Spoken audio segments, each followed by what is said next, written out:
پہلی فتح۔ صبح کی نماز کے بعد دمشق کے لوگ بازاروں اور مکانوں کی چھتوں پر کھڑے محمد بن قاسم کی فوج کا جلوس دیکھ رہے تھے۔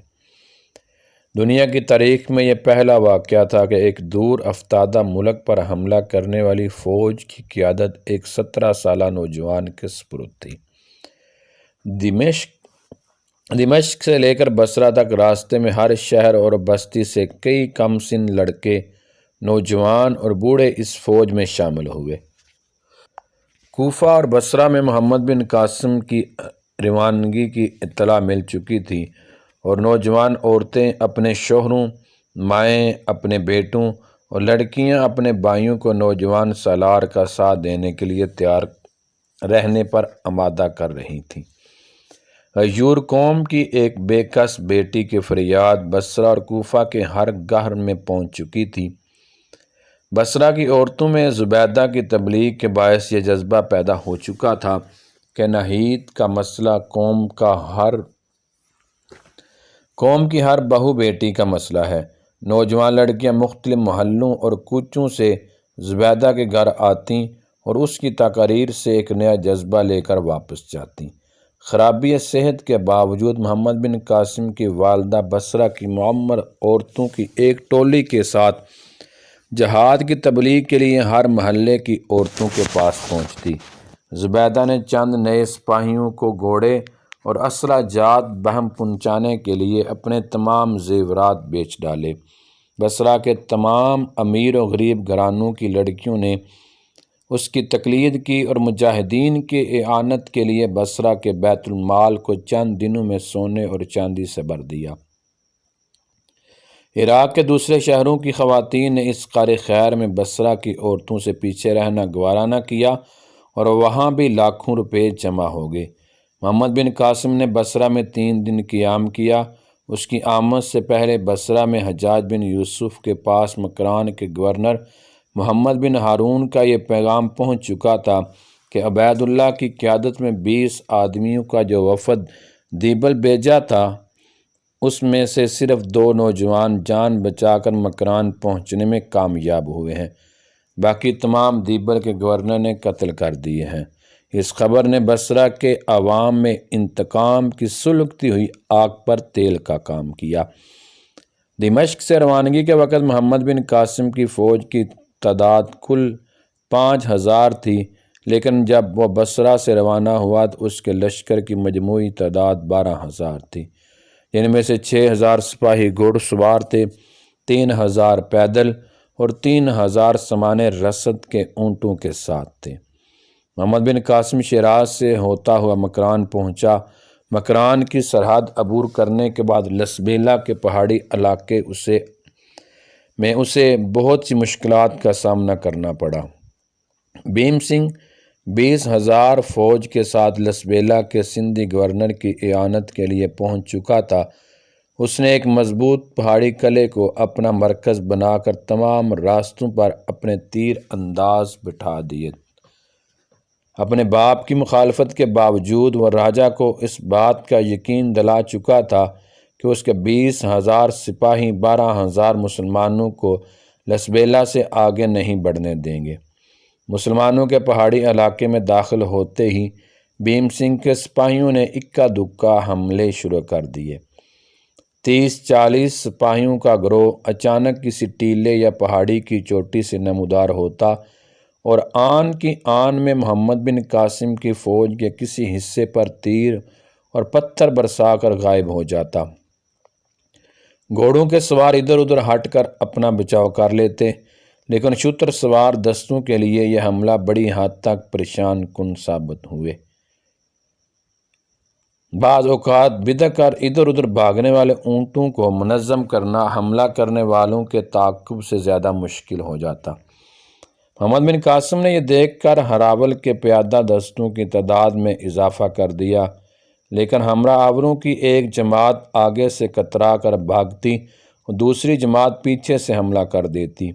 ایک گروہ کسی ٹیلے پر چڑھ کر لشکر کے دائیں بازو کو اپنی طرف متوجہ کرتا اور دوسرا بائیں بازو پر حملہ کر دیتا۔ جو محمد بن قاسم کی فوج آگے بڑھتی گئی، ان حملوں کی شدت میں اضافہ ہوتا گیا۔ رات کے وقت پڑاؤ ڈالنے کے بعد شب خون کے ڈر سے کم از کم 1/4 فوج کو آس پاس کے ٹیلوں پر قابض ہو کر پہرا دینا پڑتا۔ ایک شام محمد بن قاسم کو ایک جاسوس نے اطلاع دی کہ شمال کی طرف 20 کوس کے فاصلے پر ایک مضبوط قلعہ اس لشکر کا مستقر ہے۔ محمد بن قاسم نے اپنے تجربہ کار سالاروں کی ایک مجلس شورا بلائی۔ بعض سالاروں کی یہ اصلاح تھی کہ راستے کو چھوڑ کر سمندر کے ساحل کے ساتھ ساتھ نسبتاً ہموار راستہ اختیار کیا جائے۔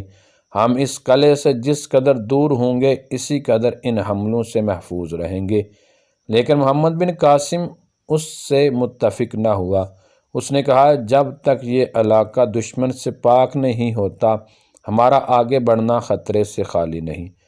ہمارا مقصد دیبل تک پہنچنا نہیں، سندھ کو فتح کرنا ہے، اور یہ قلعہ ان کے دفاع کی اہم چوکی ہے۔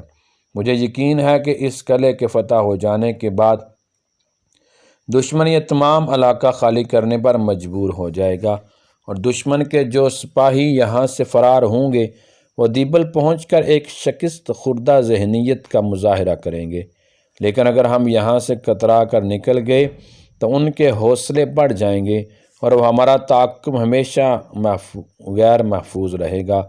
ہمارا پہلا مقصد اس قلعے کو فتح کرنا ہے۔ اس قلعے کی فتح کے بعد اگر پہاڑیوں میں چھپے ہوئے لشکر کی تعداد کافی ہوئی تو وہ اس علاقے میں ہمارے ساتھ فیصلہ کن جنگ لڑنے کی کوشش کرے گا، اور اس میں بھی ہماری بہتری ہے۔ میں سمجھتا ہوں کہ ہماری پیش قدمی روکنے کے لیے اس قلعے کے محافظوں کی زیادہ تعداد آس پاس کی پہاڑیوں پر منقسم ہے۔ میں آج سورج نکلنے سے پہلے اس قلعے پر حملہ کرنا چاہتا ہوں، اور اس مقصد کے لیے میں اپنے ساتھ فقط 500 پیادہ سپاہی لے جانا چاہتا ہوں۔ آپ باقی فوج کے ساتھ رات بھر پیش قدمی جاری رکھیں گے۔ اس کا نتیجہ یہ ہوگا کہ وہ لوگ چاروں اطراف کا خیال چھوڑ کر آپ کا راستہ روکنے کی کوشش کریں گے۔ چاندنی رات میں آپ کے لیے آگے بڑھنے کا راستہ زیادہ خطرناک ثابت ہوگا۔